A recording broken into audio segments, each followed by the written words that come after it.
बांग्लादेश में हिंदुओं पर हिंसा के खिलाफ जेएनयू में एबीपी का विरोध प्रदर्शन, छात्रों ने जमकर नारेबाजी की।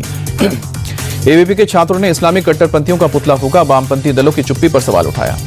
बाबा बागेश्वर ने बांग्लादेश में हिंदुओं पर हो रहे हमले पर जताई चिंता, कहा कि हिंदुओं के एकजुट होने का वक्त है, वो दिन दूर नहीं जब यहां भी हिंदुओं पर अत्याचार शुरू हो जाएगा।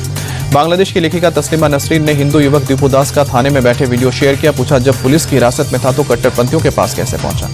उस्मान हादी को सुपुर्द खाक करने के बाद उसके समर्थकों का संसद पर हमला, हजारों की तादाद में समर्थकों ने संसद में घुसने की कोशिश की, जमकर तोड़फोड़ की।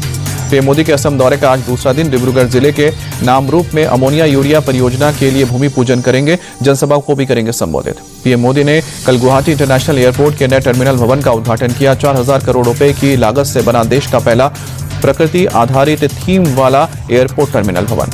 गुवाहाटी में पीएम मोदी का कांग्रेस पर हमला, कहा कि कांग्रेस सरकार के एजेंडे में नहीं था पूर्वोत्तर का विकास, इसी सोच के साथ चलते हैं असम की कई उपेक्षा की गई।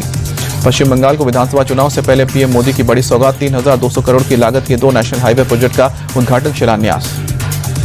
खराब मौसम के कारण नदिया के रानाघाट नहीं पहुंच पाए प्रधानमंत्री, कोलकाता एयरपोर्ट से ही कार्यक्रम में आए लोगों को वर्चुअली संबोधित किया। वर्चुअल संबोधन में पीएम का ममता सरकार पर अटैक, कहा कि बंगाल में महाजंगल राज है, हम बंगाल के लिए काम करना चाहते हैं लेकिन ममता सरकार कट कमीशन में लगी है। जी-राम जी बिल को लेकर सोनिया गांधी का हमला, कहा कि मोदी सरकार ने गरीबों के हित को कमजोर किया है, हमने मनरेगा से गरीबों को रोजगार का हक दिया था। सोनिया गांधी बोली मनरेगा देश हित और जनहित से जुड़ी योजना थी, जी-राम जी बिल पास करके केंद्र ने मनरेगा पर बुलडोजर चलाया।